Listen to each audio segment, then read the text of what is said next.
Welcome to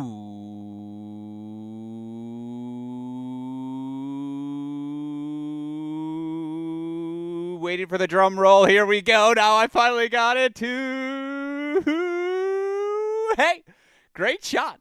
This is the Great Shot Podcast, a Cracked Racquets and Tennis Channel Podcast Network production. My name is Alex Gruskin. On tonight's live show, we've got another edition of The Deciding Point, our breakdown of everything happening across the Division I college tennis world. Of course, here on Wednesday nights, we break down the Division I men's college tennis action. Guess what? We're live. I got to leave it all in. And I realized halfway through, the reason I made that mistake, by the way, Chris, is because I was altering so that you could see our broadcast. Are we now up on Zoom? You see me now?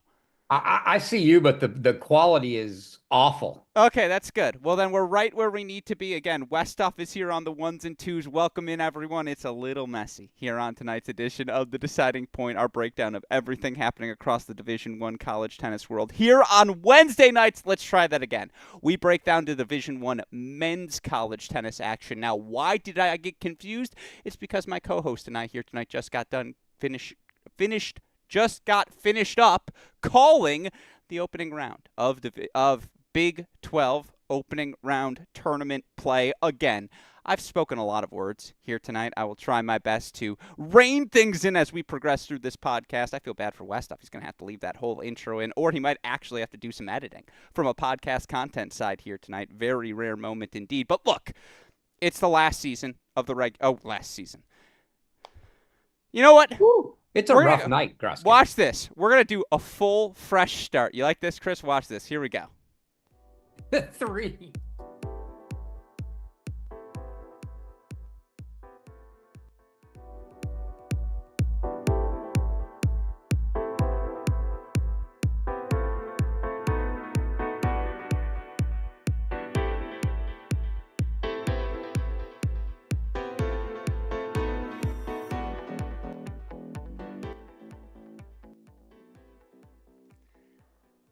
Welcome to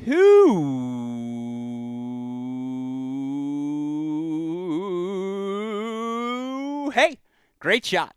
This is the Great Shot Podcast, a Cracked Racquets and Tennis Channel Podcast Network production. My name is Alex Gruskin. On tonight's live show, we've got another edition of The Deciding Point, our breakdown of everything happening across the Division One college tennis universe. Of course, here on Wednesday nights, we break down the Division One men's college tennis action. Now, for those of you who just saw our messy number one intro, you will be one of the lucky few who ever had to deal with that.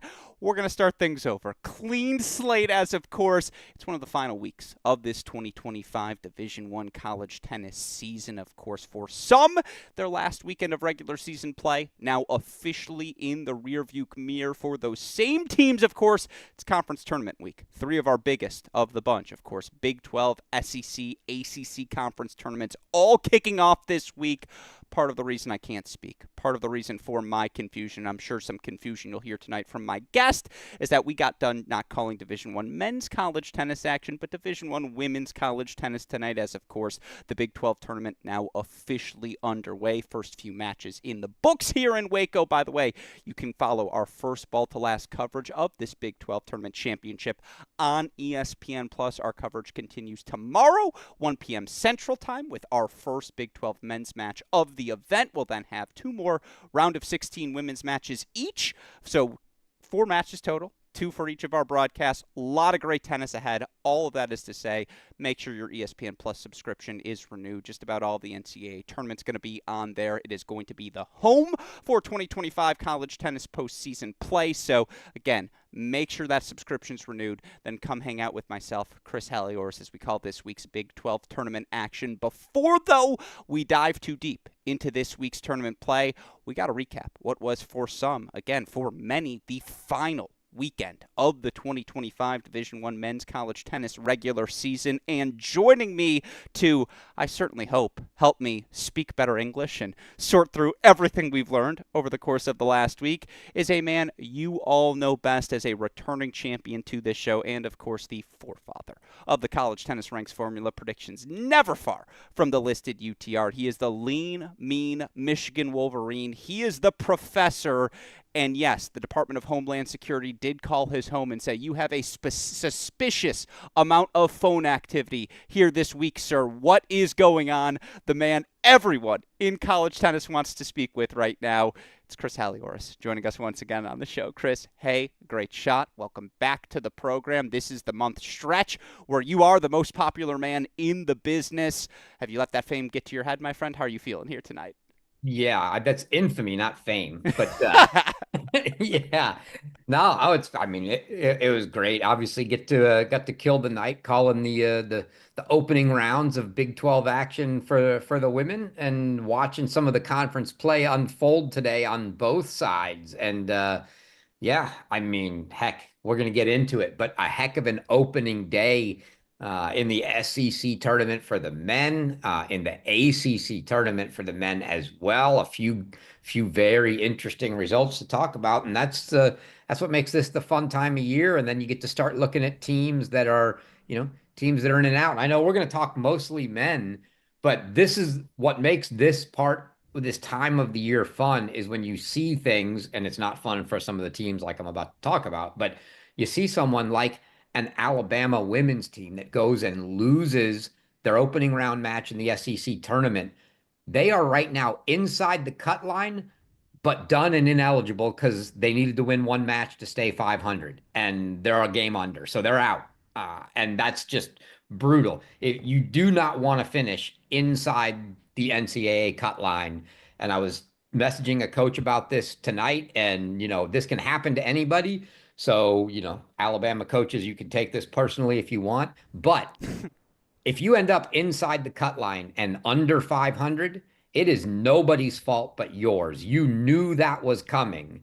You saw that that was possible 3, 4 weeks out and could have scheduled double headers and should have scheduled. And I know Alabama added Alcorn State matches last weekend, but you don't wait till the last weekend. You get on it ahead of time when you see that possibility coming, or you just make the determination that, hey, if we're not good enough to win, then fine, we don't deserve it. But if you're going to end up inside the cut line, that's probably not the stance you want to take. So that's a rough way to finish, and it happens, you know, not maybe every year, but every other year you end up with a team that's inside that NCAA cut line, but under 500. And, sometimes it is rough. The year before when you set your schedule, or you've got like an SEC conference schedule, and you can have really good teams in the SEC now that you're playing 14 matches. You could go 4-10, which means you got to go +6 outside the conference.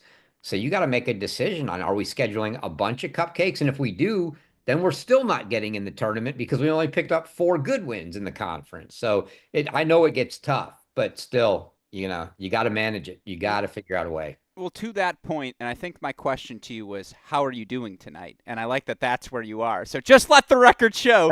That's exactly how I'm doing with the That's a stuff I'm great going through. answer. That's what I wanted to hear from you, Chris Halioris. It's going to be one of those episodes, old school stream of conscience. You know I'm on the road if I'm rocking a collar here on the show tonight. So, yeah, I didn't send Chris an outline. Unforced error by me. I also, just to your point there, this is how you know we're just rolling. We're getting right into it, folks. Welcome to the deciding point. I have been so fortunate. I know you feel the same way, Chris Halioris, that we are now a part of this business. We're no longer outside observers. And because of that, we've been able to form relationships with so many different coaches across the country. And I know, regardless of teams' records, there are a lot of coaches we believe in, a lot of programs we believe in. We're glass half full guys. We're not here to rag on people. We're here to celebrate the victories, not point out the flaws. Here's what I will say. And this is not meant to be a specific indictment of any individual coach. But my philosophy is, and it's a little hyperbolic to say fireable offense. But if you are ranked high enough and you miss the NCAA tournament because you are because you missed the 500 rule, I'm not saying fireable offense. I'm not here to advocate anyone getting fired. But it's a serious demerit. Like, it is certainly a fundamental flaw. Like, that is about as big of a coaching mistake as you can make. And look, there are injuries. There are budgets. There are so many considerations I know into why circumstances like that happen. But there's also a reason why last week on the show, we looked at the Kentucky schedule. We knew how tough their SEC home stretch was.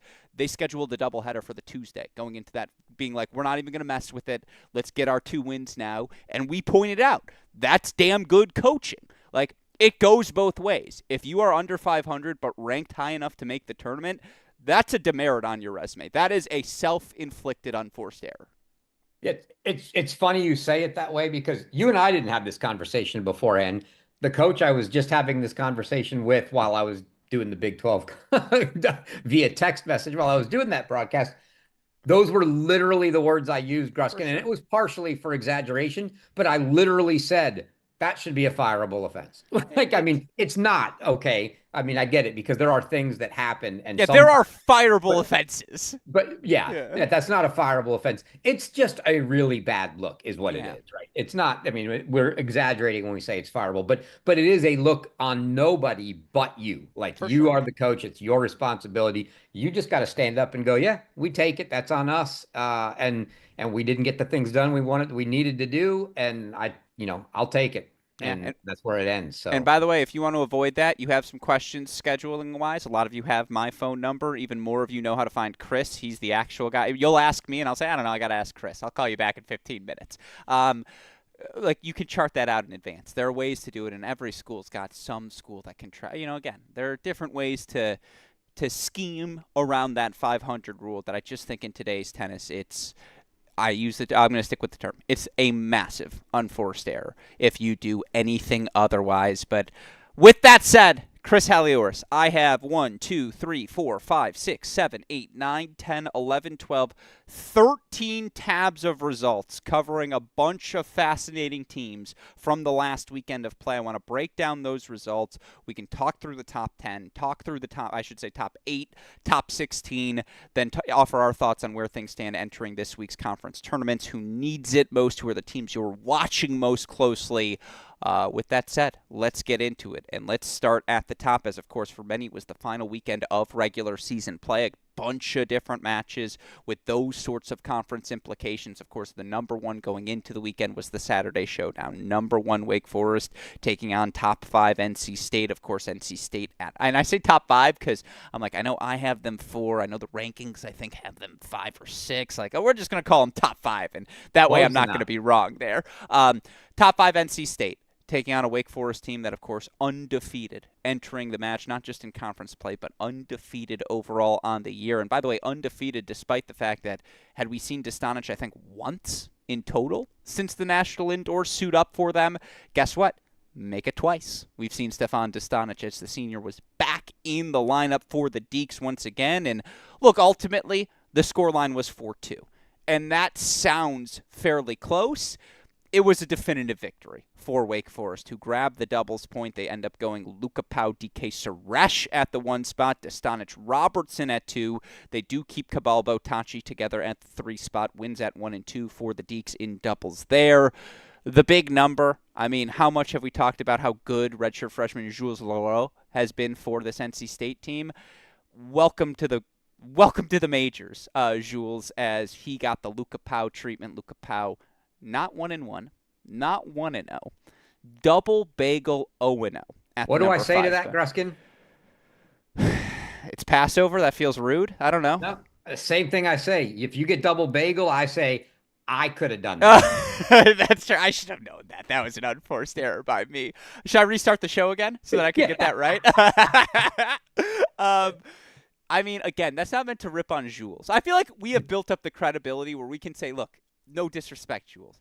Oh Yeah, no, at yeah. 5's a fucking joke. Like, what are we doing here, Chris Halioris? We have found Luca Pau is back in final form. 0-0 at 5, and it's like, yeah, but he gets to play at 5 because Dostanic wins 3-2 at 1.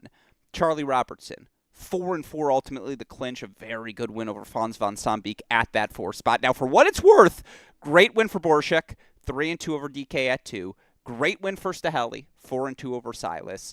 But Wake Forest took doubles, 4 first sets in singles. They earned 3 straight set victories, one of them in an 0-0 fashion. They did it on the road in front of what I was told was the best crowd this person has seen in their college experience. Someone who has a lot of college match experience, like 2,000 plus people on hand for this match, Chris.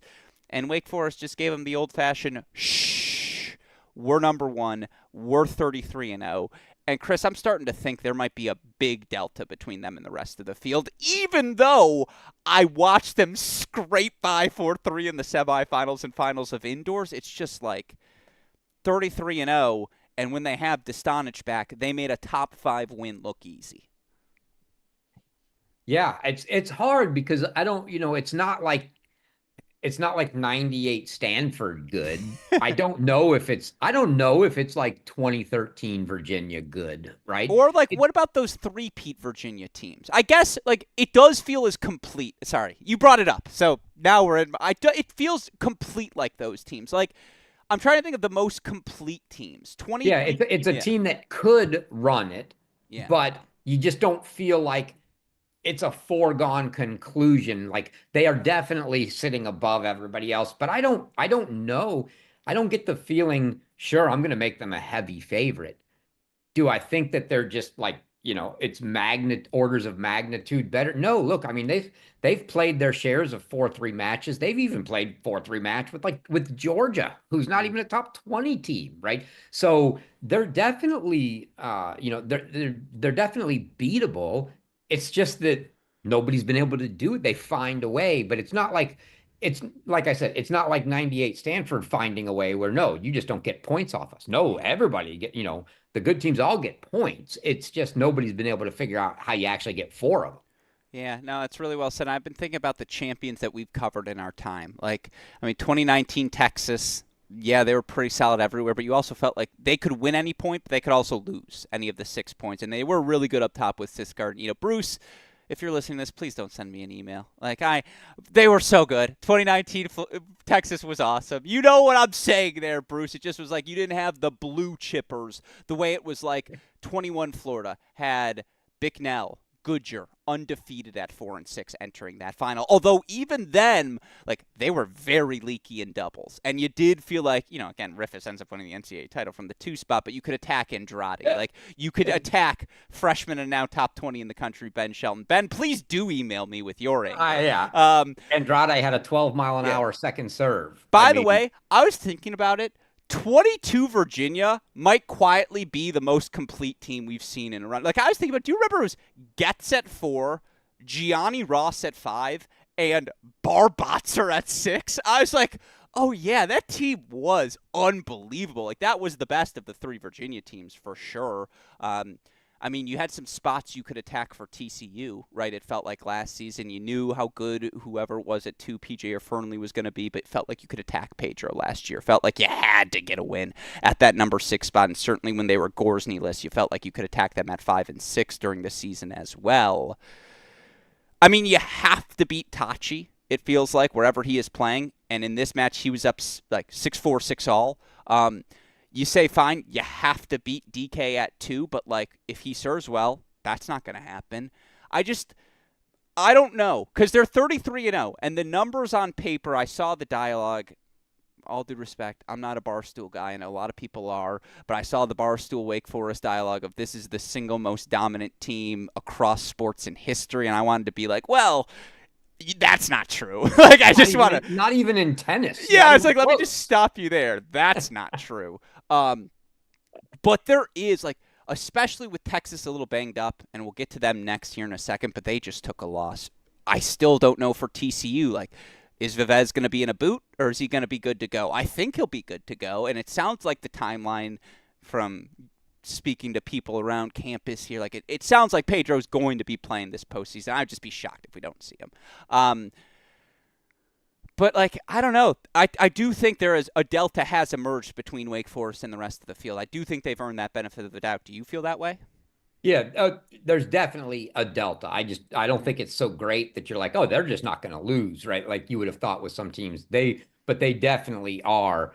I mean, we've seen it. Texas down injured loses a match. Yeah. TCU even has already split with Texas. Wake Forest just hasn't lost to anybody, and they've played some tough matches with no Steph. They've played with no Steph and no Charlie. I mean, they've just found ways to get it done every time, and it's really tough because, like you said, yes, I do firmly believe. I mean, I, I love watching DK play. I do not think he's a top 10 guy in the ITA like others might think. I think he's very beatable, It's but a little one-dimensional. yeah, It's a you very just good can't catch him dimension. on the day that he's Yeah. serving well. If he's serving well, you're in trouble. And honestly, yeah, if I'm Coach Bresky, that's the when I'm getting warmed up, the only thing I'm worried about is DK, go serve. Like just make sure that thing's rocking and rolling before we get started. And that's what we need out of you. But yeah, you've got to beat him. You've got to beat Tachi. And honestly, I think both Robertson and Silas have shown that they're very open Maybe you could beat one of them. Yeah, for to being sure. beaten, but getting both is tough. Steph's going to be, very, very hard to beat. Luca Powell's going to be very, Well, very you're hard. not beating Luca Pau. So it's really, it's getting, that pathway is a very, very thin pathway. And look, now they're messing, and they're great. I mean, they're not good. They're great in doubles. And now we don't even see Dostanic and Suresh together. They go with a totally different set of doubles play teams against a good NC State team, and they still win doubles. It's yeah, Against a that's very another good NC reason that State team. yeah, and that's just another reason, like you said, for the Delta is not only is the singles good, but this isn't like the Wake Petros days where, yeah, whatever, we just take it in singles. We don't need the doubles, and it's not like the Florida days where it was very similar, like, yeah, whatever, if we don't win doubles, we're taking four singles. This is a team that's like, they may not need it, but they're just not losing doubles. They're like they are good in doubles. They are probably the best team in the country in doubles, and it just makes it that much harder to go, okay, we're going down 1-0. Now we got to find four singles wins against these guys. That's the difference maker right now is there's just not a lot of question about losing doubles points for them. Man, no, they remind me of 22 Virginia. That's the team where it's just like one through. I guess Virginia maybe even was a little leakier in doubles than this team has been all season long. And by the way, we criticized DK as a number 2 singles player. He is one of the 5 best doubles players in the country. You could put him with anyone on that Wake Forest team. You could put him with me or Chris, and he could probably find his way to no worse than 6'4" at that number. I mean, I'm going to put in return, so we'll lose 6'4". You might lose a little worse, We Chris, need a breaker. yeah, well, exactly. Like them to break or their leg. But yeah, I just again, and I want to give credit to NC State because I can't emphasize this enough. I heard the crowd was spectacular, and like we should take time to acknowledge the teams that do that right. That hey, it's the number 1 team in the country. We're both undefeated in conference play. We're playing for a regular season title. Get your butts in that seat. And they did had it right on social media. They yeah. got out there and they went after everything on social media. People get out here, come watch the match. It was great. And by the way, like to your point, doubles was competitive. They got the win at the number 3 double spot, and Silas and Cabalbo have not lost a lot of matches at number 3. Again, Von Sambeek losing to the freshman Robertson. In Coach Spencer's mind, I'm sure he's like, we're winning that match when we play that next. We trust Fonz in the year that he has had, one of the most improved players, certainly, of this 2025 season. I'm not selling any NC State stock. I still think this gets back to there is a gap. It feels like top 3, then a drop to everyone else. But maybe now you come out of a result like this and you say, I mean, look, they're 33-0. Statistically, the numbers are very, very gaudy. They're extraordinarily complete. They're your undefeated regular season champions of the ACC. Again, 4-2, they go into Raleigh. They knock off NC State. Though, again, we'll see both those teams as top 8 seeds come the NCAA tournament. We'll get to see them again, by the way, in play this weekend. NC State, the 2 seed. Virginia, the 5 seed at this year's ACC conference tournament. Wasn't on our preseason bingo card. So shout out to the Wolfpack who... I do want to say, I'm going to take a victory lap because my little brother texted me this, and I was very flattered. He goes, Alex, you were actually in on this NC State team last March. And I was like, I know! I've been saying this for 15 months. Like, finally, someone acknowledges it. That isn't me. And so, anyways, very good result for NC State still. Wake Forest, they're the team to beat. 4-2 winners as they advance undefeated, number 1 seed come the ACC tournament next week. Of course, Chris Halioris, that wasn't our only massive ACC interstate travel partner rivalry match of the weekend. How about Cal Stanford? A match all of us had circled, particularly as neither Cal nor Stanford faced NC State or Wake Forest in 2 months or so. They played start of March or something crazy like that, and it had been so long. I think they did that trip. Was that their first ACC trip? Yeah, that was their first ACC trip, February 28th, March 2nd. So it did feel like it had been forever since we had seen these two. Yeah, they played Virginia. Yeah, they played Duke.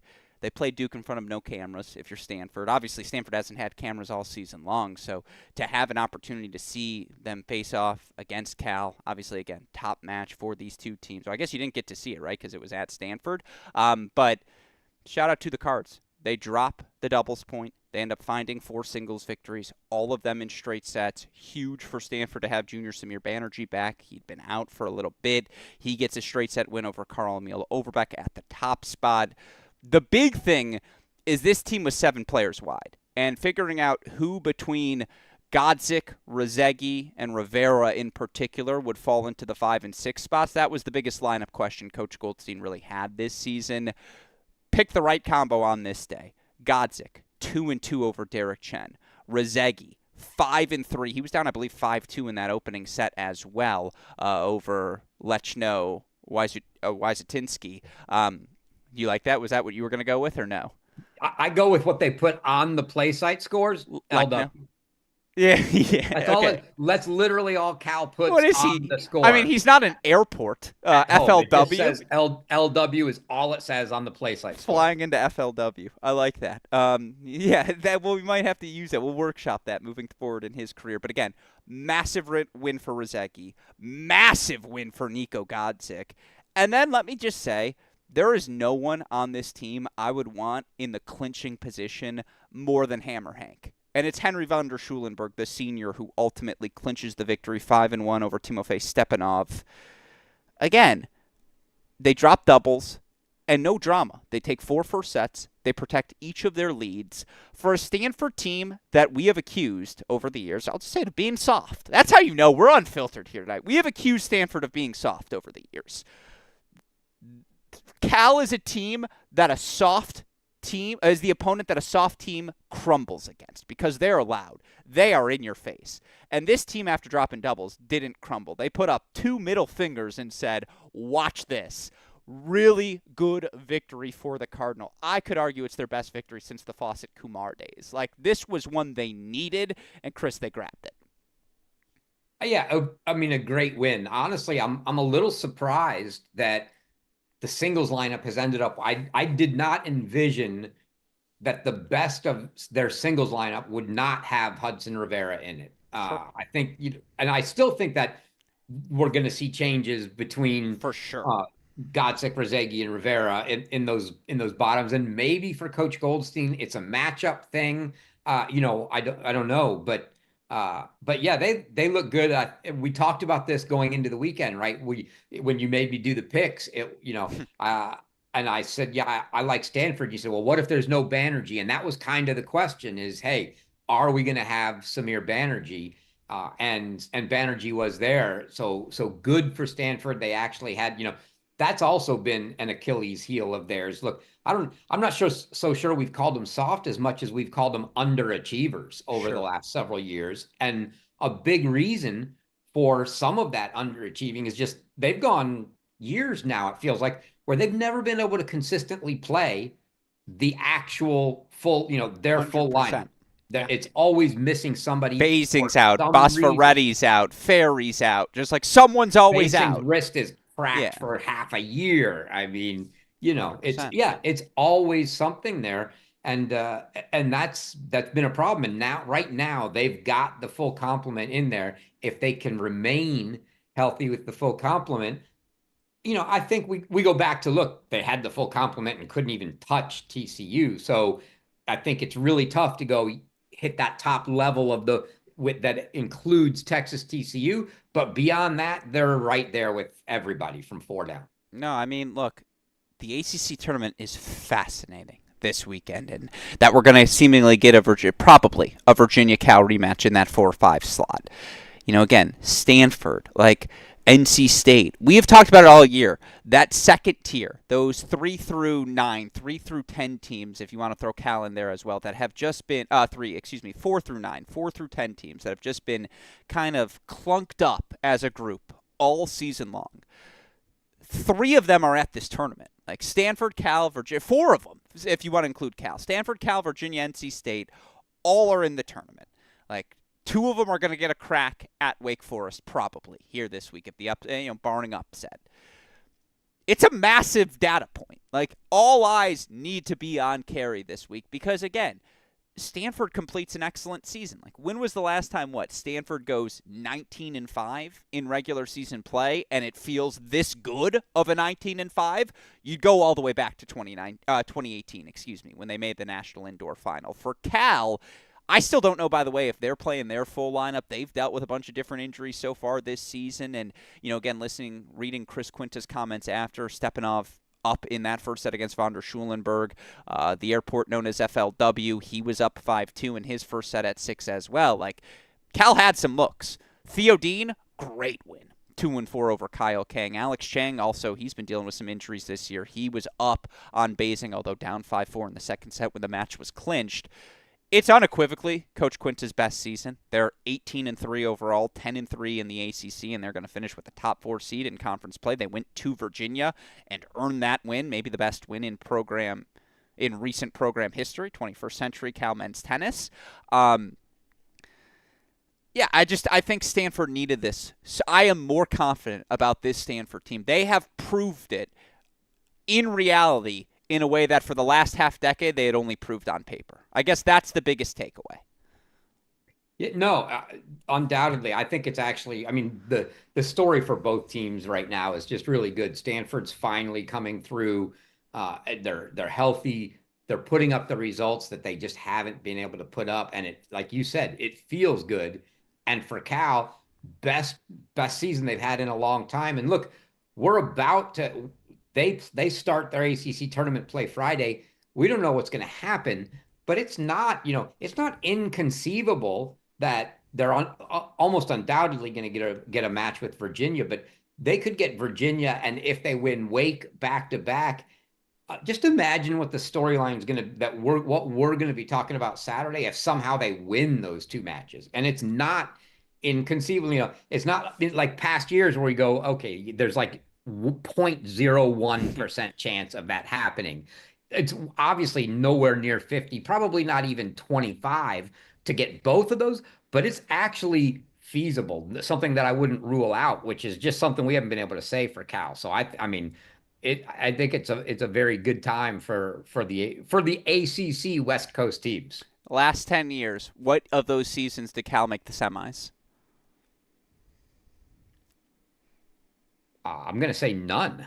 Oh, you thought I would be that clever with you. 2016. How do you not remember the Burgavy team losing to Virginia in the semifinals? Match pushed indoors. That was literally... That's the first year for Lacotte with them, isn't it? Yeah, that was literally the season where... That's where the controversy of, like, we should play NCAA individuals in the fall so that we can guarantee the outdoor champion is the outdoor they had champion. Florian Lacotte then. Yep. Yeah, Virginia beats Oklahoma in the final that year. Kwiatkowski played his ass off against Spencer Papa. One of the most fun matches. Like, so stupid, but the energy was crazy in that one. All right.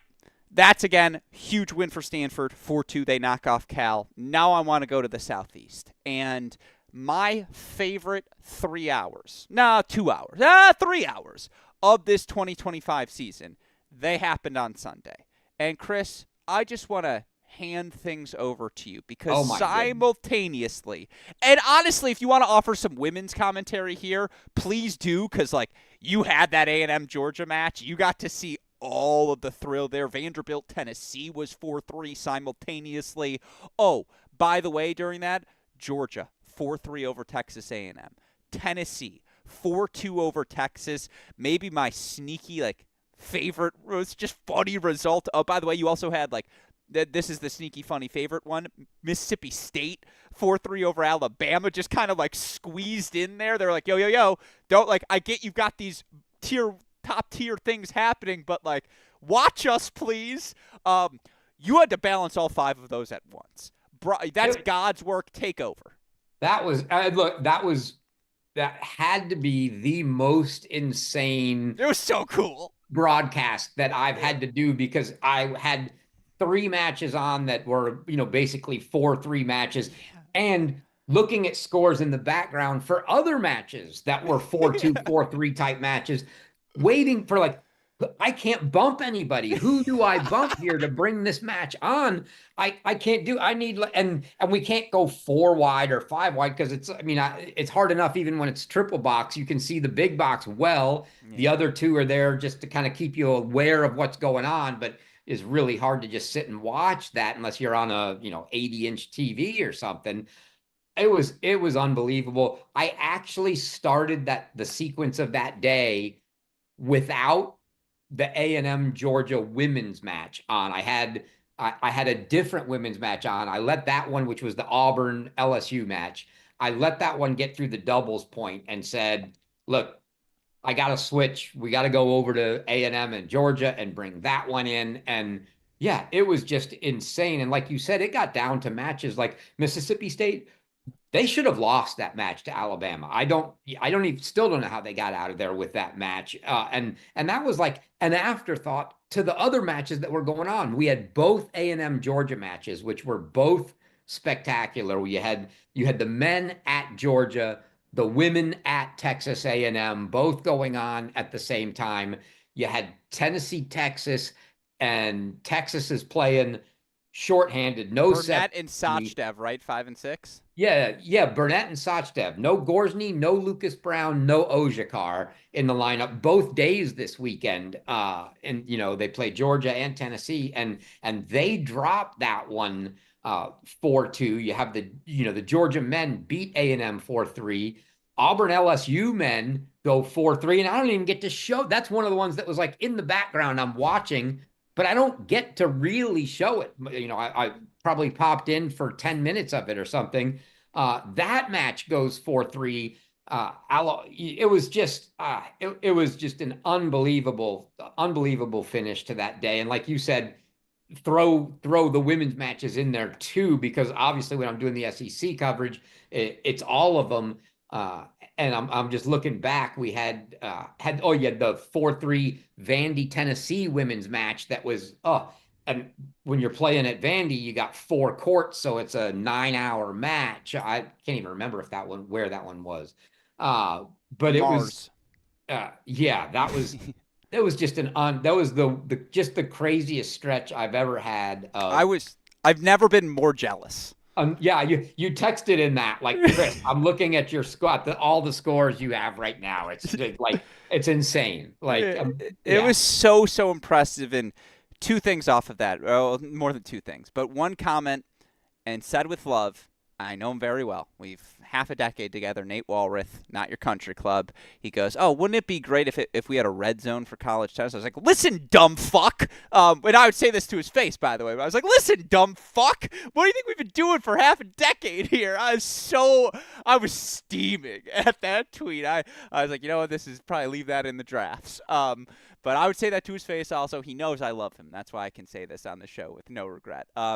Yeah, it was one of those moments where I was like, thank goodness we have the cross court cast, because, ugh, it was the coolest 2 hour stretch. We're like, but what's happening here? But what's happening here? And just sort of rapid fire off of a couple things there. Texas flirts with disaster. They did escape 4-2 over Georgia. Again, playing Burnett Sachdev at that 5 and 6 spot. They then dropped the match to Tennessee, a Tennessee team that, like, I'm genuinely afraid to see Alejandro Moreno in person, because he's just gonna like set up a basket behind us, Chris, and just start dunking on us. Deservedly so, as we've tried to dunk on Tennessee all year, and they're like, no, we're good. No, we're good. Alex, you were the first person on the Shinsuke Mitsui bandwagon, and you're gonna abandon it in his best season. Like, boy, do I feel stupid. What a win for Tennessee, who is going to have a chance to play their way into the top 16. Yeah, so I thought about this, and I for sure would have done this if this was last year and Coach Mackay was still there, just because we knew him so well and talked to him so much. Don't talk to Woody that much other than when we see him in person. And I have occasional conversations online, text types of stuff with Matt Lucas. But I actually thought after that match two things. One, I did have to immediately text Coach Bruce Burke and say, look, I've been shitting on Tennessee's prospects of becoming a top 16 team all year, and you just screwed me. Okay. Like so He's just keeping us text, accountable as always. Shout out to text Bruce. did go out. and two, the text that didn't go out that I really wanted to send is I wanted to send one to Woody and Matt Lucas to say, guys, I've been shitting on the prospect of you making the top 16 all year, and the win over Texas, albeit a Burnett Sachdev Texas, but it doesn't matter in the rankings. Rankings don't Let's see that. put Yeah. you in the top 16. You guys need to come on the show and just shit on me. Like that, it's fair play, right? I mean, Here's what I'll that's what say. should happen. That someone on the Tennessee team follows us on Instagram. I'm very certain of it. I'm just a betting man. I would bet the house. If they want to send a 2-minute video just tearing the two of us apart, you have my promise. We will include it in next week's episode. Like, it will be our lead to start the video. Like, if it's just you guys with middle fingers up, I don't know if that's a great look for college tennis, but the context of it would be amazing.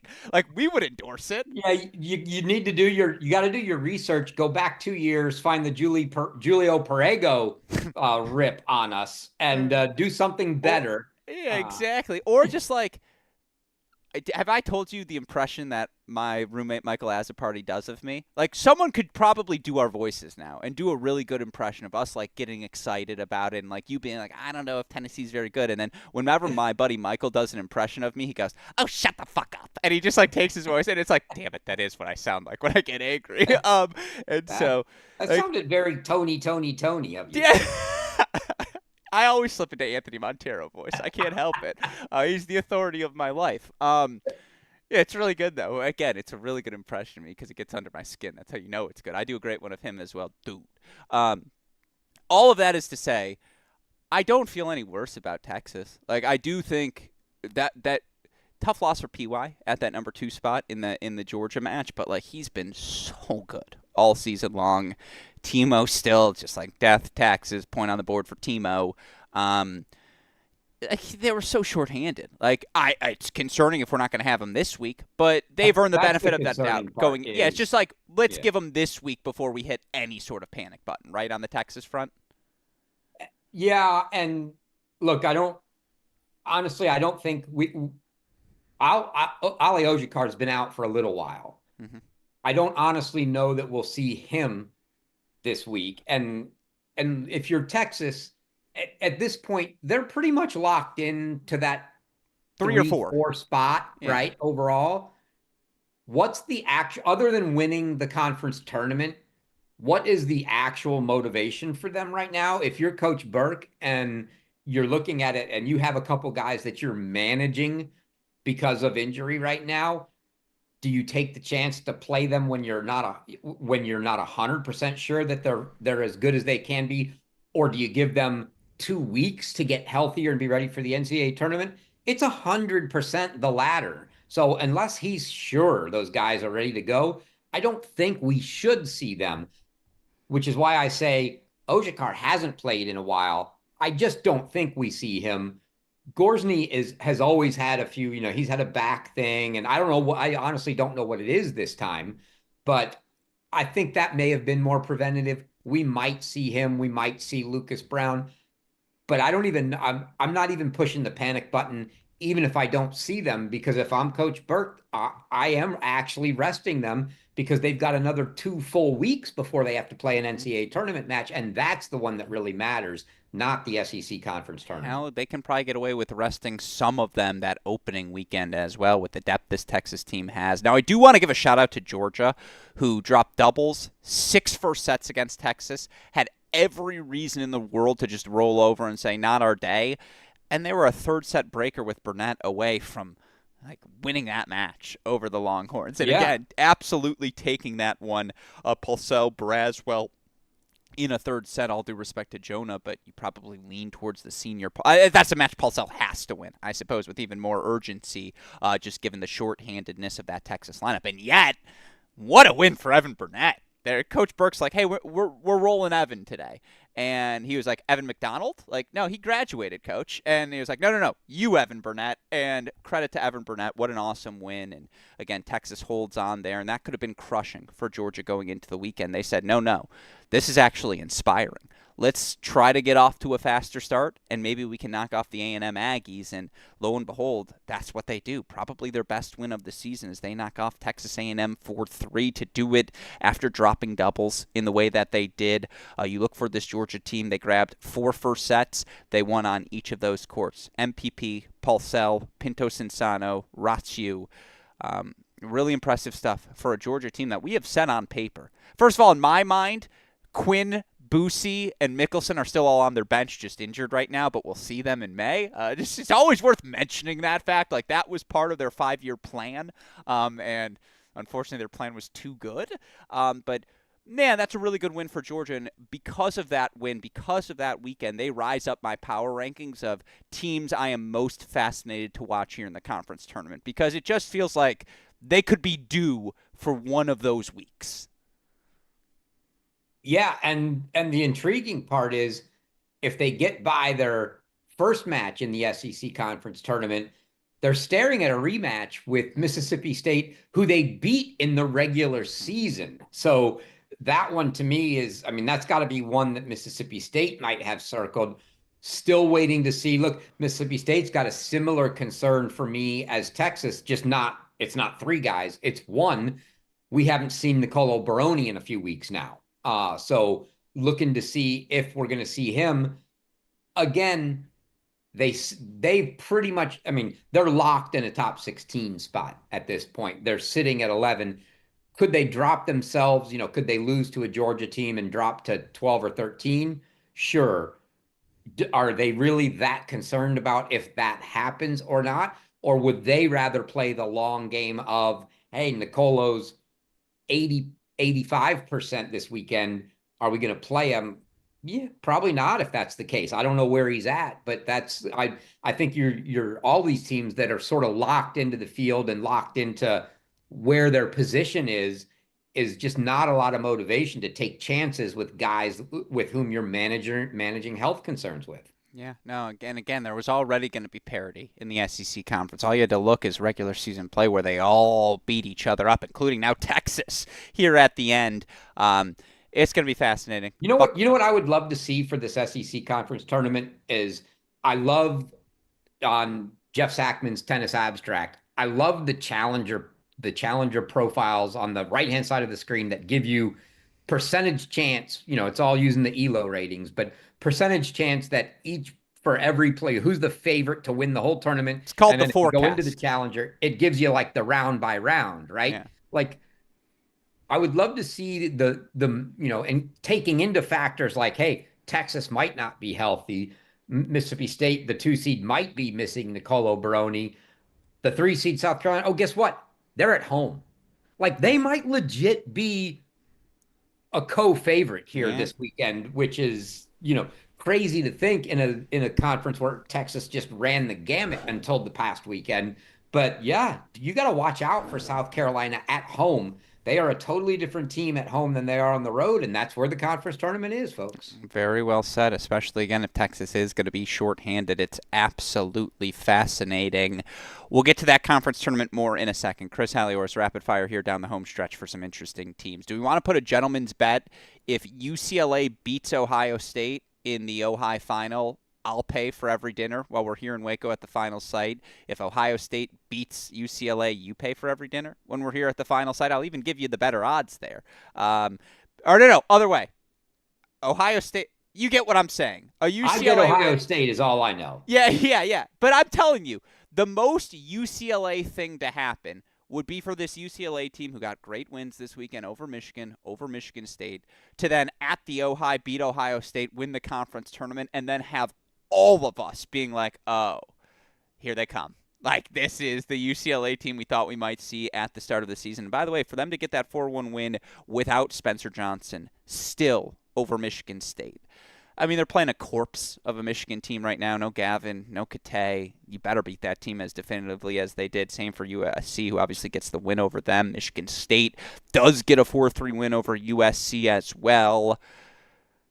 It would be the most UCLA thing possible, Chris, for them to go out and win this conference tournament. And, like, if Spencer Johnson's in the lineup, we can do that gentleman's wager between us. Very possible. He played dubs. Yeah. So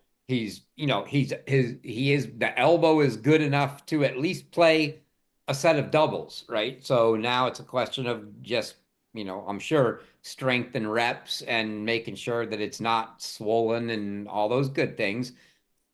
He very well could play.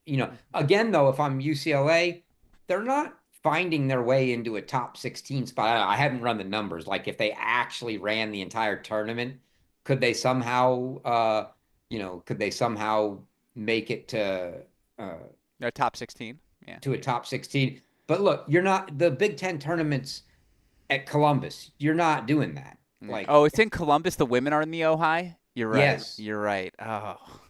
All right, I rescind the bet.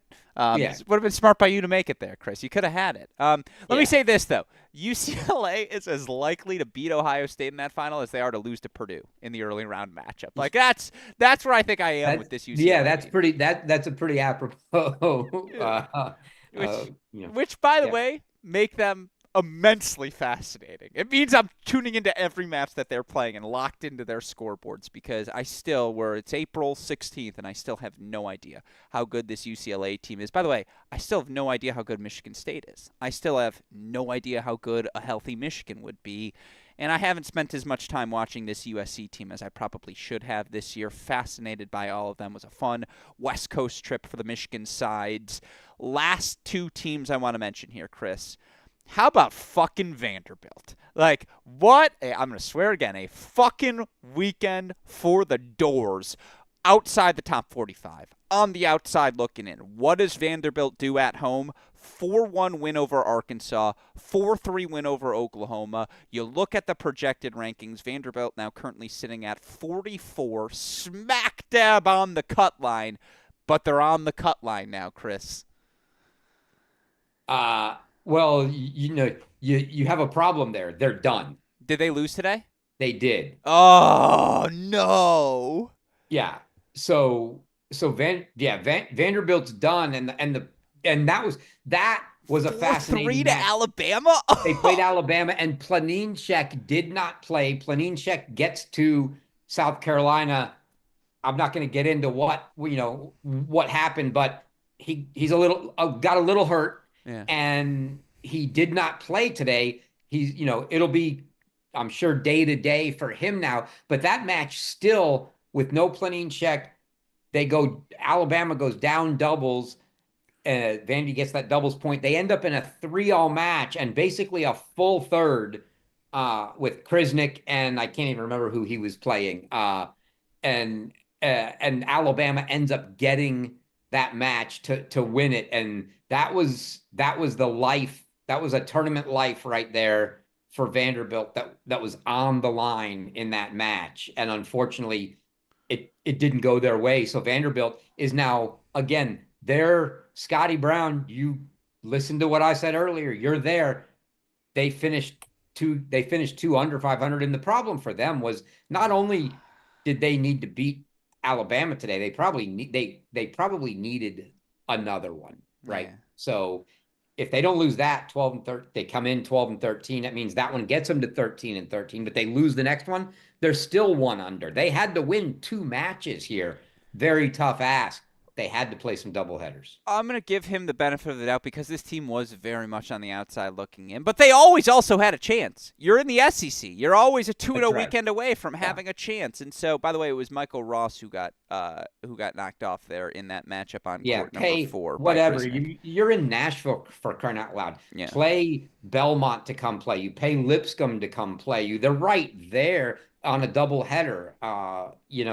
And sure, maybe those teams don't have dates, but it can be done. You just have to do it sooner than the last weekend. But yeah, tough way for them to finish and probably end up inside the cut line. Maybe we'll see how it shakes out. Maybe they end up outside. But yeah, that ended their tournament life right there. Wow, I didn't even keep an eye on that. Still, really impressive that they were able to get the wins the weekend before. 4-1 over Arkansas, 4-3 over Oklahoma to put themselves in that position. Last team I wanted to mention is Kentucky. This is not the Kentucky team we thought we were going to see, certainly in December, let alone January, February, whatever it may be. Do you know Kentucky went undefeated at home this year? They get wins 4-0 over Arkansas. They got another win over Oklahoma, 4-1 as well. It's They really beat hard to do that. Mississippi State at home. Yeah, it's really hard to do that. They went 12-0 at home, man. Like for a really young group as well, sneaky impressive. Just wanted to give it a shout out as they have played their way. They will be in the tournament. Yes.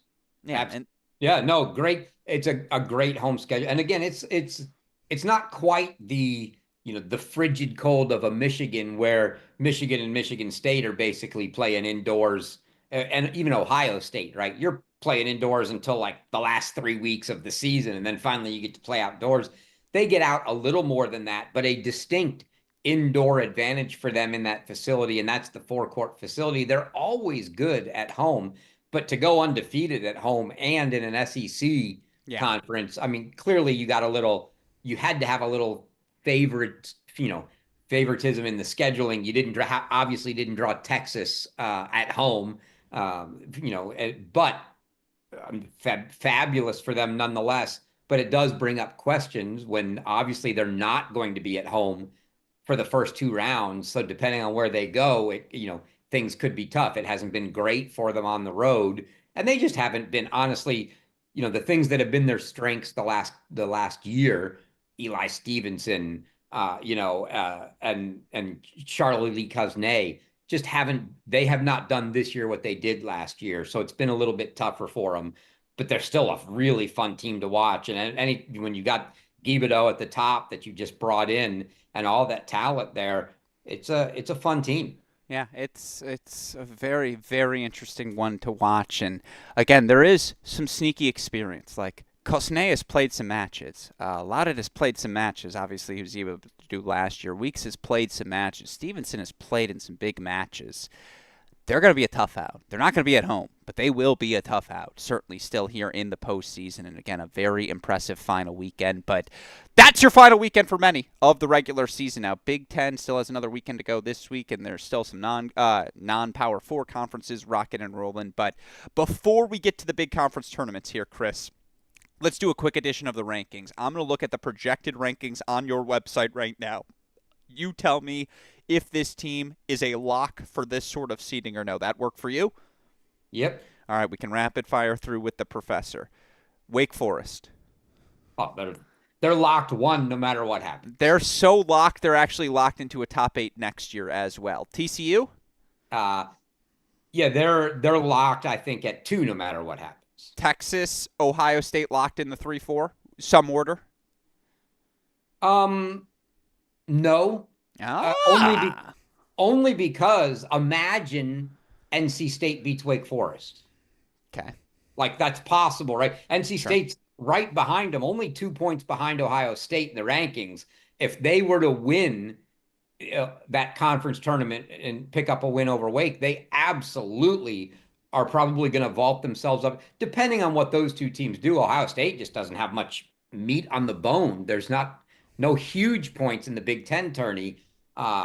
So I guess then let me reframe the question, because looking at your rankings right now, Texas with 67 points, Stanford with 60.4 points. Then there's a big gap, similar gap almost from Texas to Stanford at 8 as there is from Stanford to Cal, who's at 54.7 in that number 9 spot. Now, Cal could always make the tournament final legitimately. They could pick up another victory over Virginia. So I will give them a benefit of the doubt. But is it those 7 teams for the final 6 spots? Like, is Columbia eliminated mathematically is really what I'm asking from a top 8 seed? Yeah, I don't see any way they can get there. Yeah. Yeah. So it really comes down to, again, Virginia, Stanford, Cal. That Virginia-Cal match is everything for that 8th seed, it feels like, and that's the potential quarterfinal there in Cary. Virginia State. Well, you got San Diego in there, right? I Well, mean, San Diego's currently 7, but they're going to hold on, like barring a loss, right? So what I'm yeah. saying is, Oh, yeah. You're saying leave Cal in, so they need the big run. Yeah, you're saying exactly, one of that's what those I'm saying. teams is out. Yeah, San Diego. Barring Cal beating Virginia, Texas, Ohio State, NC State, Virginia, San Diego, and Stanford will be your other top 8 seeds. Right. Yeah, Okay. it is that right now. It's going to take something really, really big for, the Arizona beats TCU in the Big 12 title big. exactly. I Some was going to say Arizona's a team that could jump up and potentially, I mean, I don't even know though if that's too big a gap. It's If South probably Carolina wins the SEC tournament, could they do it? currently 13, 17 points back. That's a I'd have to huge go. gap. I'd have to go run the numbers. I wouldn't think so. Okay, I would agree with you. So I do think, again, we're at 9 for 8, and 2 of those teams will play for top 8 seeds. Now, you tell me top 16 lock or not. Cal, Virginia, loser, we're just going to say yes right there. Columbia, lock, right? Yep. Mississippi State? Yeah, they're a lock. Arizona? They're a lock. South Carolina? I think Arizona's where it stops. Okay. I have a hard time seeing how South Carolina doesn't make it in because they really can't lose a bad match. They would need one of the low seeded teams to get to them and beat them Okay. because of the way they do the double bye system in the SEC. I don't see it happening. They probably are. They're probably a lock. I'll say it's not like everybody above that, Arizona and up is literally a lock. There's just no way they're not getting there. South Carolina is like 90+% lock. All right, fair enough. I like to hear it. Well, then again, South Carolina, A&M, Tennessee, they're all in action this week. Baylor 16 in the projected rankings, UCF 17 in the projected rankings, Florida State 18, Duke sitting at 19. All teams to watch, certainly, as they will all be competing in postseason tournaments here. Conference tournament season begins this weekend. That's where I want to end. Chris, I'm going to do the same exercise I did with Jay. 3 big tournaments, SEC, ACC, Big 12. Let's start with the SEC. Who's your most intriguing team entering the week and why? I mean, for different reasons. I think probably the biggest to me, though, is South Carolina at home because I think the opportunity that's there for them, which also means it automatically makes Texas and Mississippi State intriguing because you just don't know if they're going to have full lineups. And if they don't, South Carolina could literally win the conference tournament at home. I think that's the intriguing one for me is to see can they make it. Now, does it really matter? They're probably locked into a 16 spot in a top 16 spot. So that's really just more from a grabbing a conference title standpoint. If you want to look at for other reasons like Arkansas, sitting right there, they're right there on that sort of NCAA bubble. Have they gotten themselves in with? I believe they beat Ole Miss today in the tournament. Did that put them in? If you had asked me that before they played today, I would have said, yeah, very intriguing for them too, because that's probably the one that means the most because that was a, hey, we need in the NCAA tournament type win for Arkansas. Yeah, it's a great, like, again, you could go so many different lanes. I was ready to go the Vanderbilt route. Obviously, can't do that now. Could have been. I would really love if Texas A&M just was like, here's Pyjonka. Sadly, I don't think that's happening. How awesome would that be if, like, the day they play, they find out, oh, he's eligible? That would make me so happy. There's nothing I would like more as a twist into this season. USC, that was cute with Lerner last year. We're going later. Do you remember the December rumor where it was like Draxel's coming back for a year? And it was like, no, he's not. No.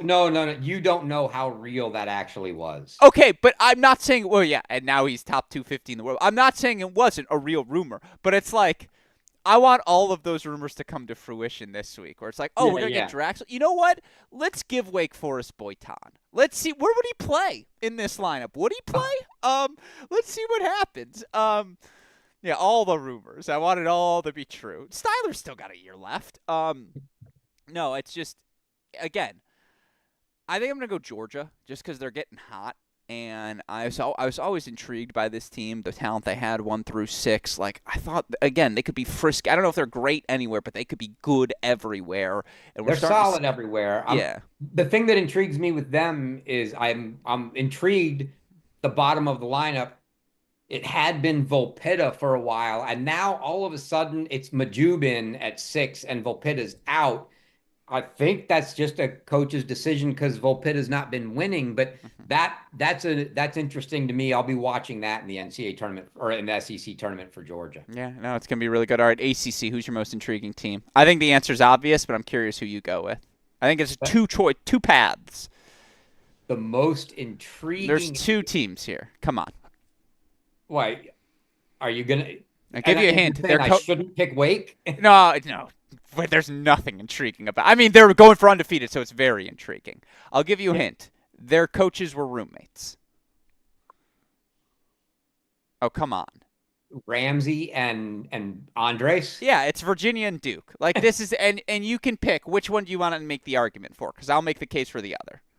Um, I was actually, well, I mean, I'll throw Duke. I'll throw in there. I was actually going to go another route Wow. and say to me right now one of the bigger ones. I mean, the other teams are probably, you know, Virginia's locked in a top eight.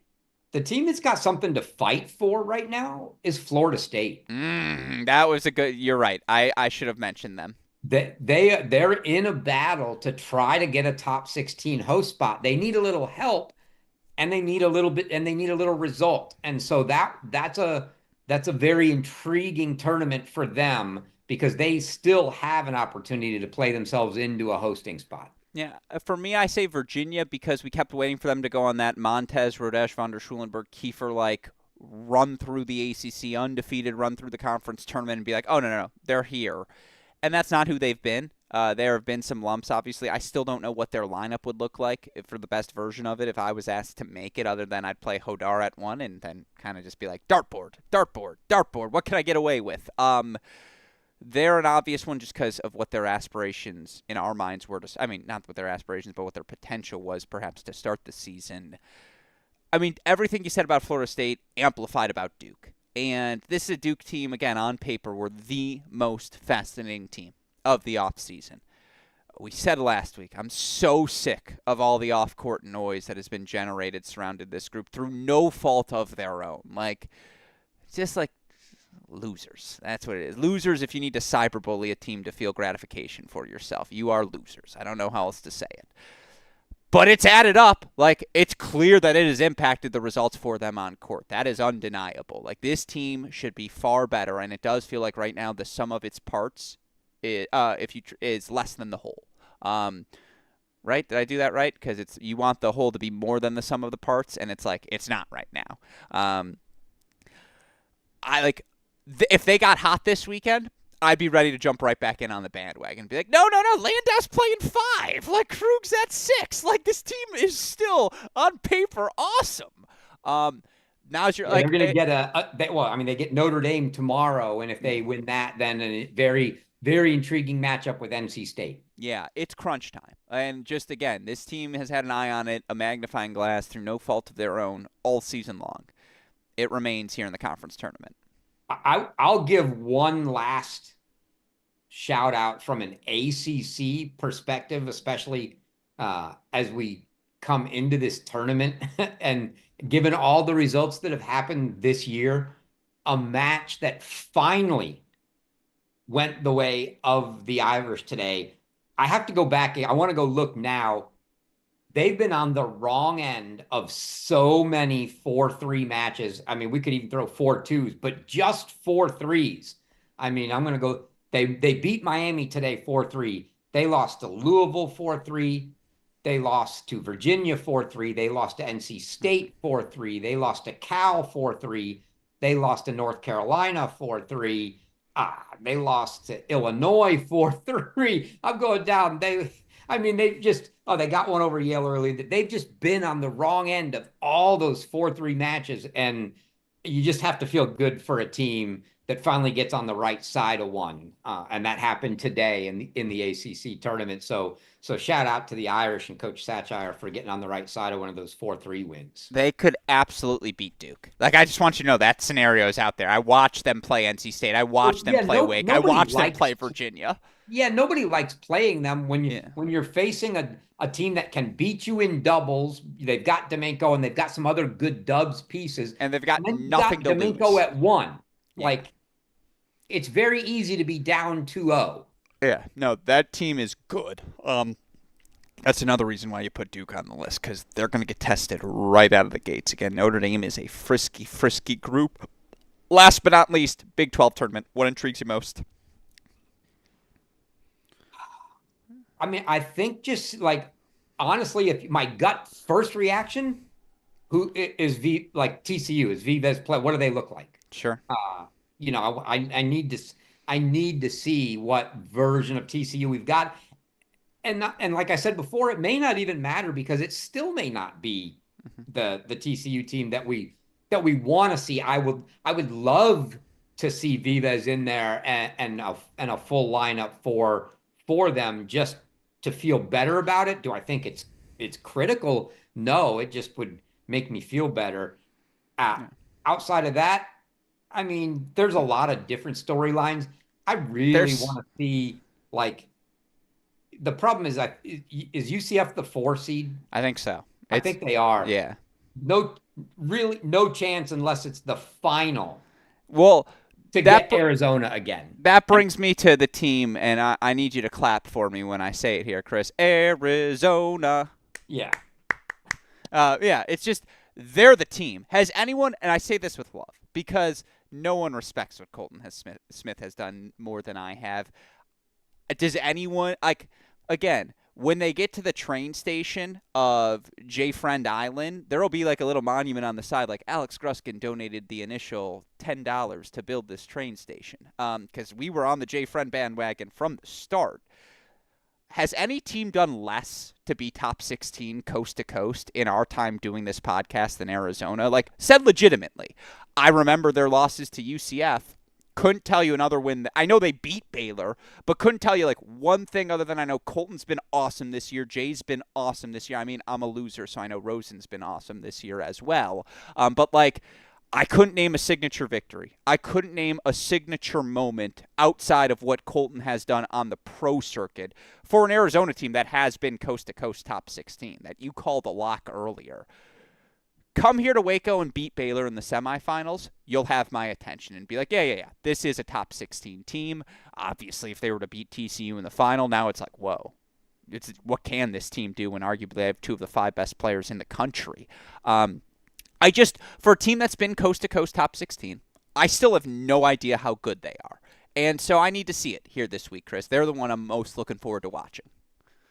yeah, no, there's no doubt, and I think the match with Baylor is going to be fascinating. And that to me is that's the matchup I'm most looking forward to in this tournament because you got the home team and you got an Arizona team that look, frankly, I'm not going to pick against them at 1 and 2, which gets me really, but they haven't been great from three down.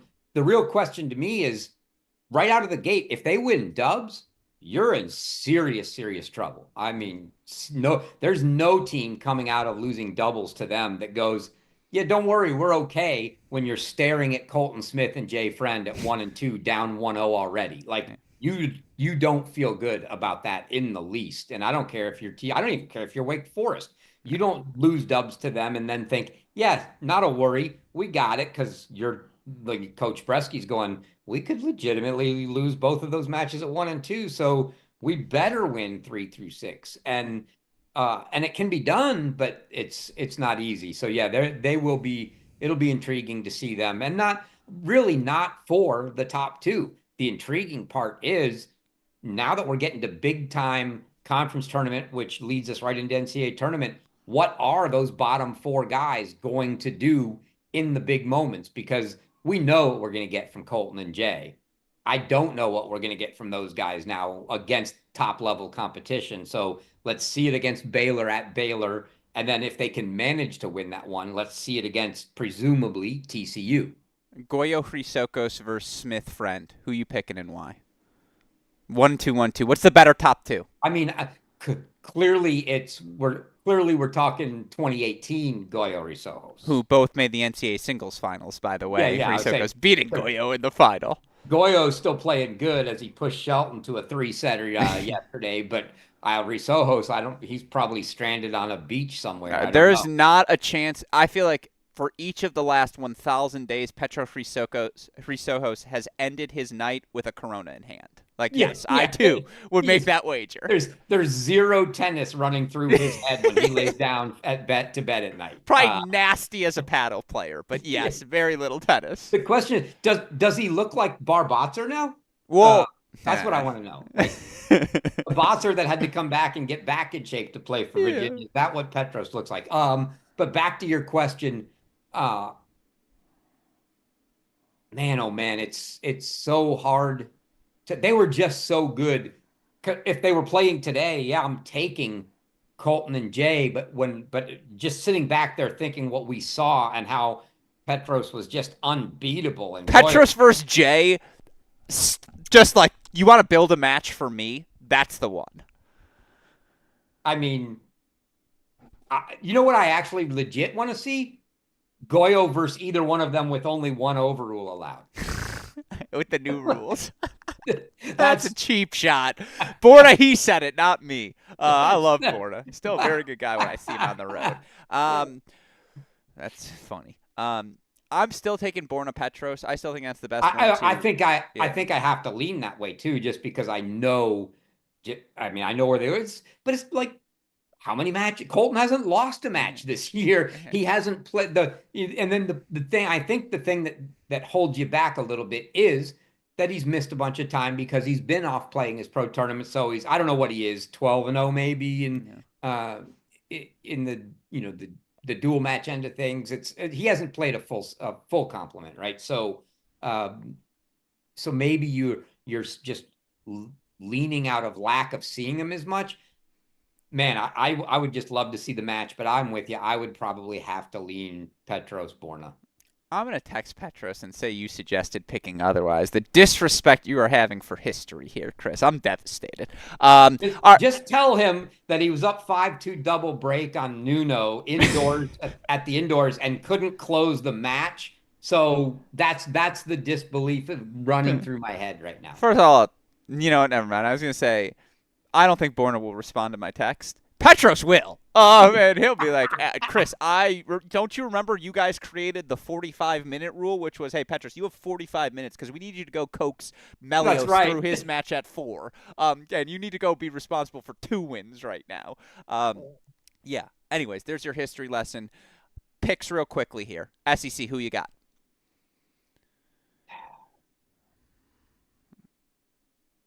I'll go Texas. I figured you would, so I'll go out on the limb. I'm just going to do it. I'll go out on the limb, and I'm going to take the Gamecocks at home. Oh, I thought you were gonna go with the tattoo on the chest here, Mississippi State. I was excited for it. Fair enough. I like that pick. Who you got, ACC? You got to take Wake. Yeah, I agree. I think you have to go Wake. They've earned that.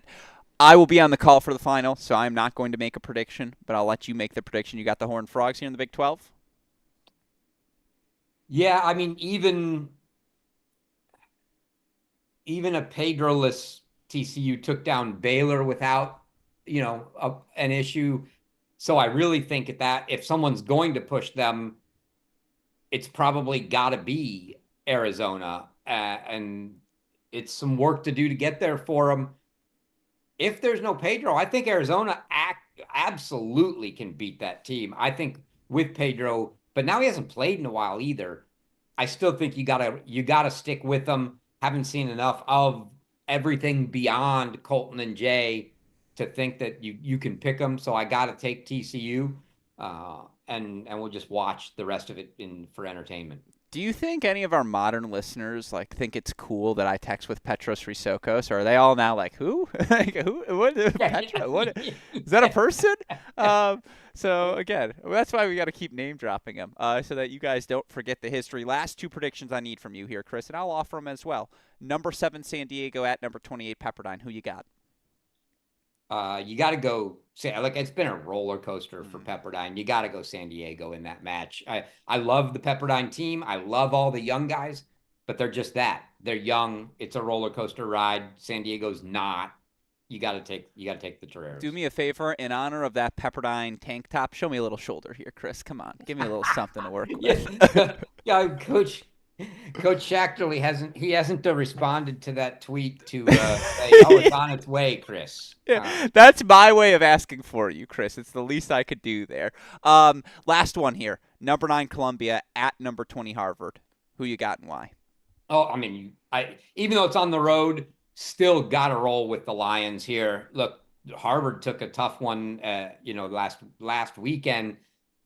Columbia's just everything's been tight. They've played tight matches outside of, the Harvard range, but I still think they just look, they've got veterans. Those top four guys are veterans, and they find ways to get it done. They play like a team. That is a team where the team is more than just the sum of the parts. And you gotta roll with Columbia there. Yeah, no, I think I'm going to lean Lions for 2, San Diego for 1 in my 2 picks. But, folks, this is what it used to be. 2018, 2019. I'd say, Chris, you got an hour for me tonight? You go, what are you talking about? I go, I don't know. We'll figure it out. That was tonight's show. As, again, Chris and I hot off of night number 1 from the Big 12 Tournament Championship. Of course, he and I will both be on the call here Thursday through Sunday. Saturday for that event. I believe I have championship duties for us on Sunday, Chris, to give you a day off to start calculating the numbers for all of us here at home. But yeah, this is Chris Halioris season. Again, this is why we call you the professor, both infamous and famous here this week in the college tennis realm. As I told Jordan Smith, he goes, look, I love the website. I banned my team from using the website here this week. We got to focus on the eye on the prize. For everyone else, again, can you remind us college tennis ranks, resources available, and then final thoughts belong to you, my friend.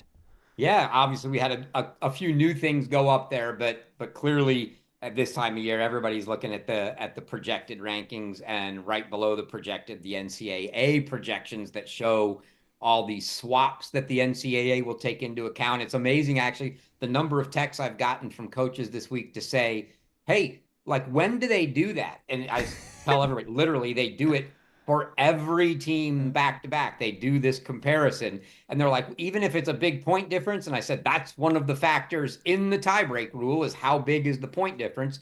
And if it's more than 10%, you get 2 points in the tiebreaker for that. So that's how it combats that. But yeah, you can see all those. So you're going to get to see swaps that could occur for head-to-head type reasons. The couple new features there, added one this week, had the map last week. The host map is up on there on that same page now. Shows you all the host sites live on the map along with all the other tournament teams. And now a dynamic travel matrix as well below that, showing you all the places that a team can travel. It gives you the layout. Obviously, no 2 conferences allowed at the same site in the first 2 rounds. So you'll see things like if it's an ACC team like Wake, then a team that's an at-large bid currently, like a Duke, can't go to Wake. They're just not allowed, same conference. Other than that, everything's in there. And if it's less than 400 miles, that's the reason for the green on the chart, because that's considered a drive, and that's the algorithm from the NCAA, is to minimize the number of flights. So those will all be preferred. A couple of really cool things. Those are obviously both updating on the fly as results come in. Results come in, you reload the page. It's going to show you if they changed, new tourney teams, new hosts, new travel matrix. So some pretty fun stuff going on there. Those are the latest updates there. The comparison tool, by the way, is back in the rankings menu. So if you want to just compare yourself, if you're a coach, with a team, maybe you're not back to back with them right now, but you think you could be. There are 2 ahead of you, 3 ahead of you, and you want to compare. You go to the rankings menu. You can pick any 2 teams to run that head-to-head tiebreak comparison to see, oh, if we end up back to back, who wins, and you'll know. So that's back in the menu right now as well. Public forms available. wearecollegetennis.com, the ITA website. Someone nominate Chris for the ITA Hall of Fame for contributions to the game. I mean, sincerely, every coach, every player, every parent, everyone uses collegetennisranks.com. It's going to crush me when you get into that Hall of Fame before me, because your contributions are that much more tangible. But then I get to give a great opening speech. It'll like a in memoriam type thing. No, I'm going to give the best. I'm going to give the best intro speech for you. It's going to be so fun, and I can't wait. I'll be like, you want to hear his thoughts on Latin? And that'll be a deep cut for you could, all of those thoughts you have, that they're not thoughts, folks. Gruskin has written down an enormous monologue for a coach's roast. Yeah. All of the thoughts that you and the penmanship that you put into the coach's roast, you can make a similar one for me and just do it at that point in time, Gruskin. Oh, that's good. That's good.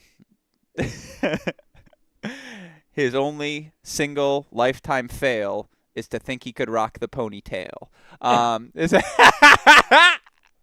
By the way, that was a lie. He can rock the ponytail. There would be two of those if I put on the Pepperdine tank top.